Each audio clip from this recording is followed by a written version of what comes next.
Assalamualaikum warahmatullahi wabarakatuh. Waalaikumsalam warahmatullahi wabarakatuh. Yang saya hormati Bapak dosen pengampu mata kuliah Bahasa Indonesia, Bapak Renda Priyuriananta, dan teman-teman yang saya banggakan. Perkenalkan, nama saya Emilia Putri dari kelas A1B Akuntansi Terapan Fakultas Vokasi, dan rekan saya Husnul Amalia dari kelas A1B dari jurusan Akuntansi Terapan Fakultas Vokasi.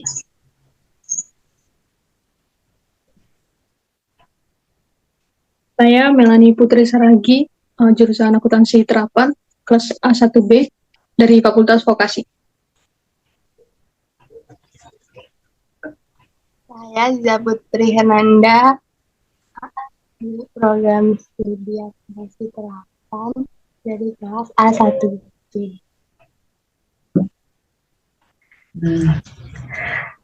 Di sini saya akan menjelaskan sedikit tentang limbah B3 itu apa.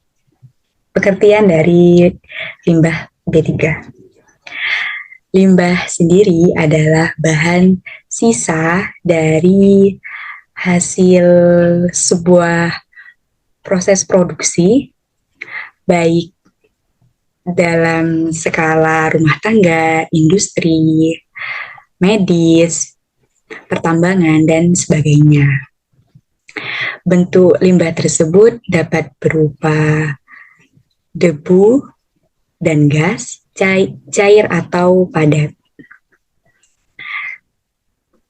Limbah jenis yang berbahaya dan beracun tersebut adalah limbah bahan beracun dan berbahaya. Itu sendiri merupakan limbah B3. Suatu limbah digolongkan menjadi limbah B3 bila mengandung bahan berbahaya, beracun yang sifatnya, yang konsentrasinya dapat mencemarkan lingkungan dan membahayakan kesehatan.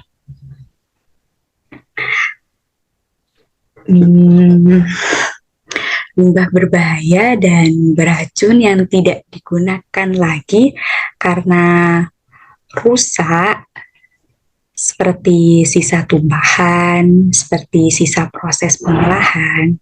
Nah, sebelum dibuang, sebaiknya itu diproses atau diolah terlebih dahulu. Karena bahan-bahan dari limbah B3 ini merupakan bahan yang bersifat korosif, reaktif, mudah terbakar, mudah meledak, dan juga menyebabkan infeksi. Mungkin sepengetahuan saya hanya itu tentang limbah B3 itu sendiri. Mungkin di sini teman-teman ada yang tahu apakah ada pemanfaatan dari limbah B3 itu sendiri?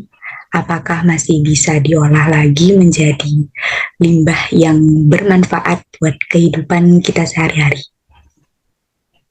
Boleh dijelaskan? Ada Emil, seperti di Kabupaten Karawang, itu memanfaatkan limbah bahan berbahaya dan beracun jenis limbah padat, kemudian diolah menjadi batako. Nah, batako ini berasal dari limbah B3. Dalam pembuatan batako, limbah B3 tersebut antara lain yang pertama ada fly ash atau abu terbang. Yang kedua yaitu ada bottom ash atau abu padat. Yang ketiga yaitu ada sun foundry.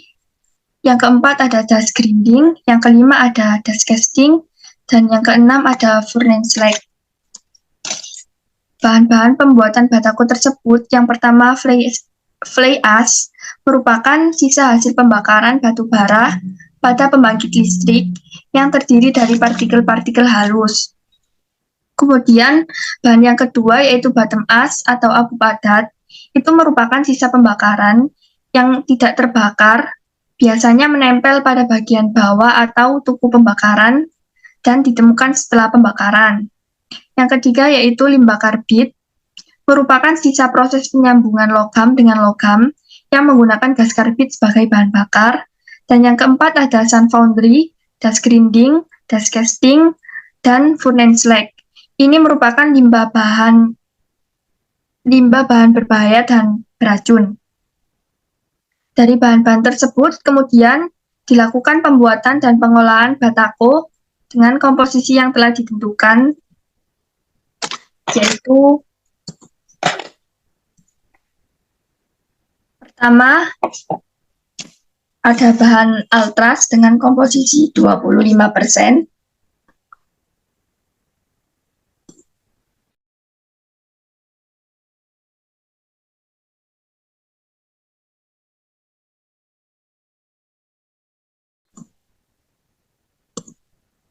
Kemudian ada bahan semen dengan komposisi 5%.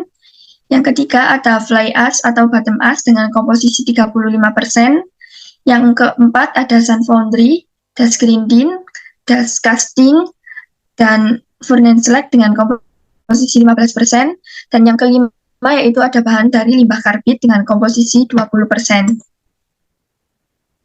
Selain bisa dijadikan menjadi batako, fly ash, bottom ash, sand foundry, dust grinding, dust casting, dan furnace slag juga dapat diolah menjadi coran atau untuk mengecor jalan-jalan kecil di perkampungan.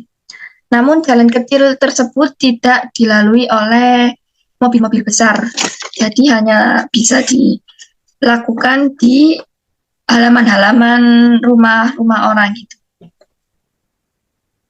Kemudian di sini ada proses pembuatan batako.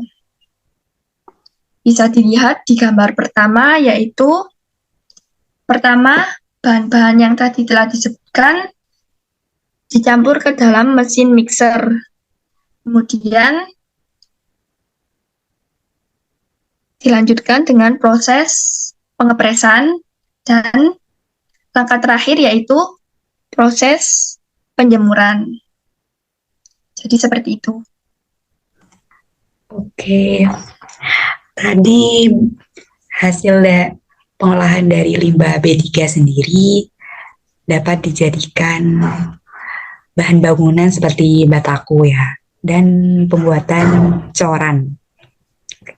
Mungkin ada contoh lain.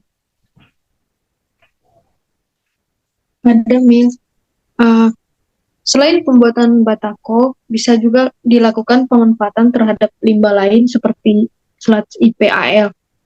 Nah, sludge IPAL pulp dan kertas ini digunakan sebagai pembenah tanah. Dan ada juga sludge IPAL kertas yang dimanfaatkan untuk pembuatan kertas low grade. Nah, bahan-bahan yang diperlukan dalam pembuatan kertas low grade ini itu ada sludge IPAL kertas yang termasuk limbah B3 dengan kode B3514. Ini merupakan lumpur instalasi pengolahan air limbah dari industri pulp dan kertas. Kemudian ini dimanfaatkan untuk pembenahan tanah organik dengan nomor SNI. Komposisinya ini ada sekitar 70%. Boleh ditunjukkan gambarnya dulu, contohnya. Boleh di share screen? Bentar ya.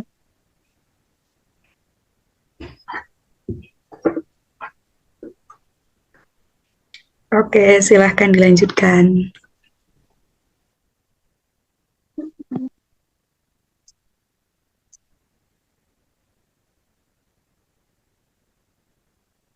Oke, lanjut ya.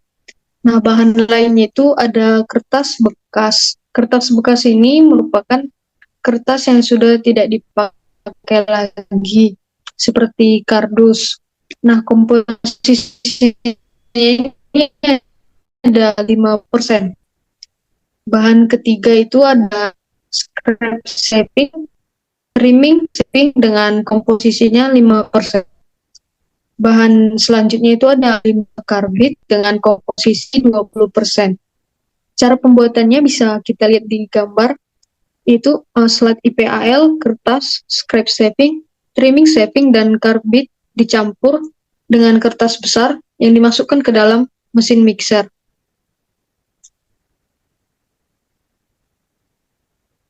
Nah, selanjutnya semua bahan tersebut akan diaduk sampai terbentuk bubur kertas seperti yang ada di gambar. Bubur kertas ini kemudian dipompa ke dalam mesin kertas untuk dibuat menjadi lembaran kertas low grade paper. Lembaran kertas low grade paper ini kemudian akan dipotong dalam bentuk tertentu, kemudian dikeringkan. Nah, lembaran low grade paper yang sudah kering ini kemudian dipres menggunakan mesin dan dilakukan proses pemotongan secara presisi dengan mesin cutting. Lembaran low grade paper yang seperti yang ada di gambar ini siap digunakan untuk bahan baku pembuatan produk alas sepatu, kalender, dan lain-lain. Mungkin itu aja sih dari pembuatan kertas low grade ini.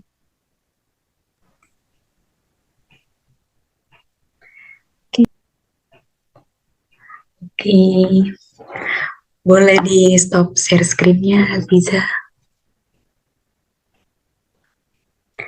Oke, lumayan banyak ya yang dapat dimanfaatkan dari limbah B3 tersebut, meskipun limbah tersebut beracun dan berbahaya. Tadi kita sudah membahas contoh-contohnya seperti bisa dibuat menjadi batako, terus dibuat kertas, contohnya dibuat kalender. Di sini ada yang, apakah kalian tahu cara menangani dan mengolah limbah B3 tersebut? Mungkin Aziza dapat menjelaskan.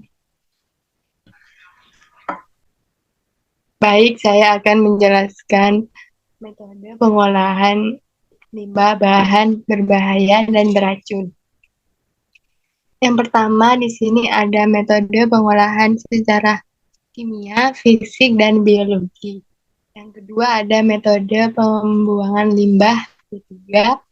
Terus yang ketiga ada sumur dalam atau sumur injeksi. Atau bahasa Inggrisnya deep well injection. Metode yang pertama ini ada secara kimia, fisik, dan biologi. Nah, yang secara kimia, fisik itu umumnya dilakukan dengan stabilisasi. Maksudnya stabilisasi ini proses pengubahan bentuk fisik dan sifat kimia dengan menambahkan bahan peningkat atau senyawa lainnya agar sebelum limbahnya dibuang itu bahannya hilang. Terus yang kedua ada metode biologi. Secara biologi tadi itu dikenal dengan istilah bioremedisasi. Itu adalah proses yang bermanfaat dalam mengatasi pencemaran limbah B3 dan biayanya itu lebih murah dibandingkan dengan cara kimia sama fisik tadi. Tapi prosesnya ini memiliki kelemahan kalau di biologi.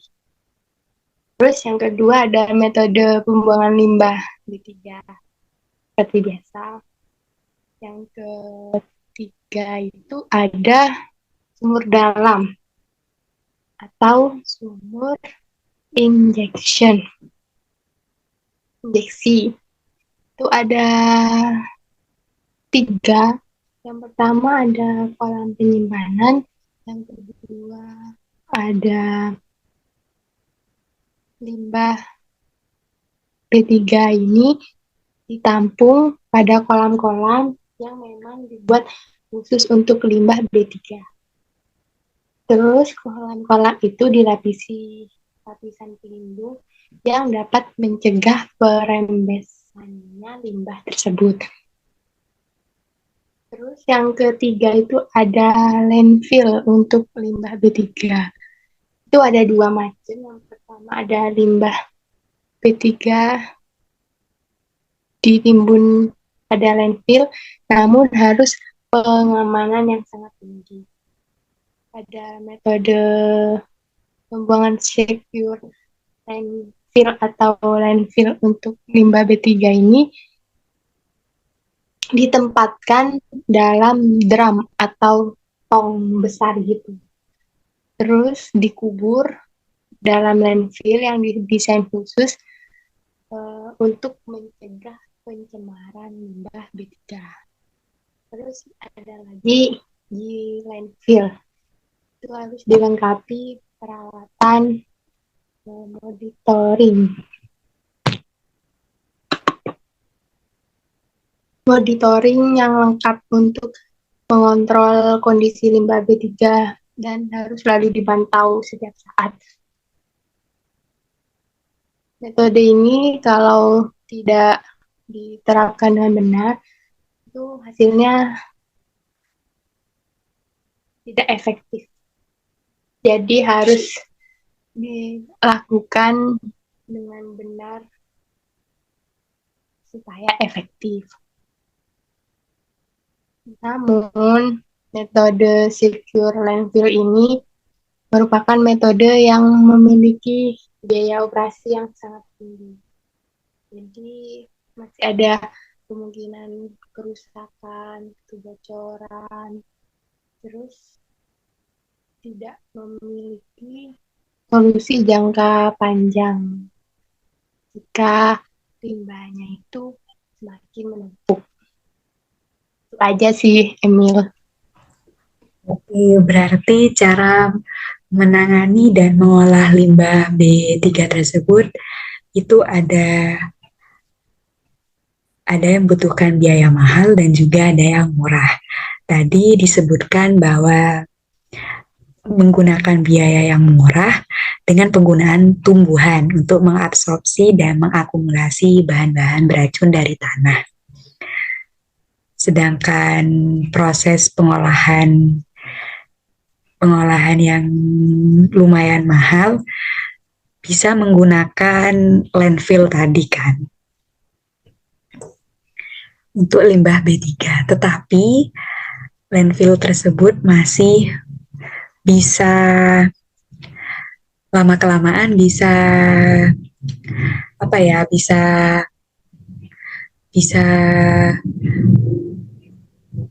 rusak, bisa rusak kan. Oke, berarti meskipun limbah B3 tersebut berbahaya dan beracun, limbah tersebut masih bisa dimanfaatkan. Dan juga sebelum proses produksi membuang limbah tersebut, sebaiknya limbah tersebut diolah terlebih dahulu sebelum dibuang, dan juga bisa menanganinya dengan landfill tadi atau dengan tumbuhan tadi. Mungkin hanya itu yang dapat kita diskusikan pada hari ini. Semoga informasi yang kita sampaikan dapat bermanfaat bagi kita semua. Saya akhiri, mohon maaf bila ada kesalahan kata, mungkin bisa diperbaiki lagi. Terima kasih. Wassalamualaikum warahmatullahi wabarakatuh. Waalaikumsalam. Waalaikumsalam.